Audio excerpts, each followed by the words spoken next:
Every day, millions of people walk into local pharmacies to pick up antibiotics, ointments, or emergency kits for minor cuts or scratches.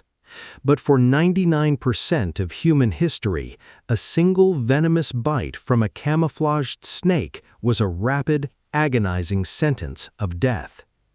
As early nomadic tribes moved through dense, unfamiliar tracking paths, stepping on a hidden viper was a constant daily hazard.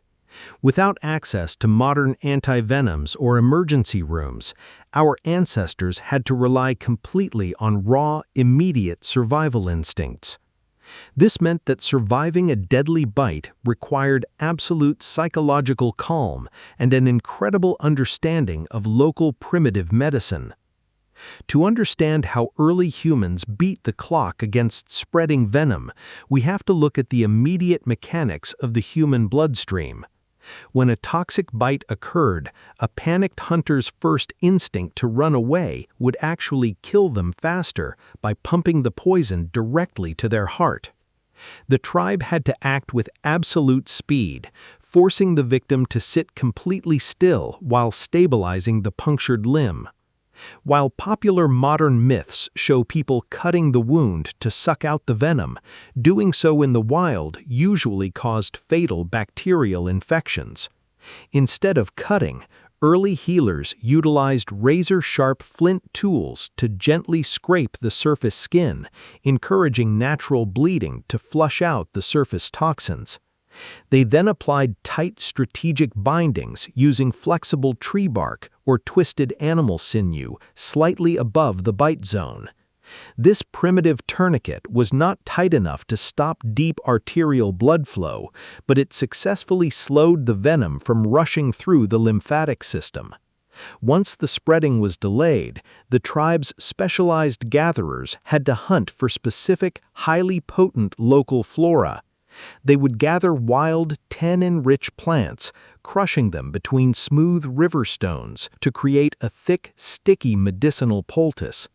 Applying this wet mixture directly to the open punctures helped draw out surface impurities while working as a natural antiseptic.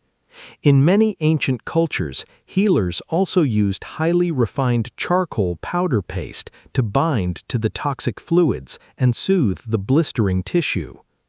Instead of leaving the victim to rest alone in the brush, the entire community rallied to carry the injured hunter back to the cave base. Movement was severely restricted for days, forcing the victim to endure intense fever, nausea, and massive swelling in total isolation. To manage the internal agony, the patient was given brewed bark teas containing natural pain-relieving compounds like salicylic acid. If the snake was an apex neurotoxic species, like an early cobra, the survival odds dropped catastrophically to near zero. The tribe would sit around the central fire, monitoring the victim's breathing patterns as the nervous system slowly began to paralyze. If the hunter survived the first critical 48 hours, their resilient immune system would slowly metabolize the remaining poison.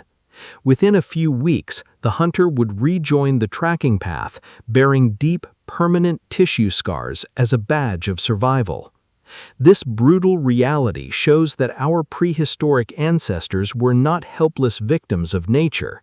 They possessed an immense library of trial-and-error medical knowledge.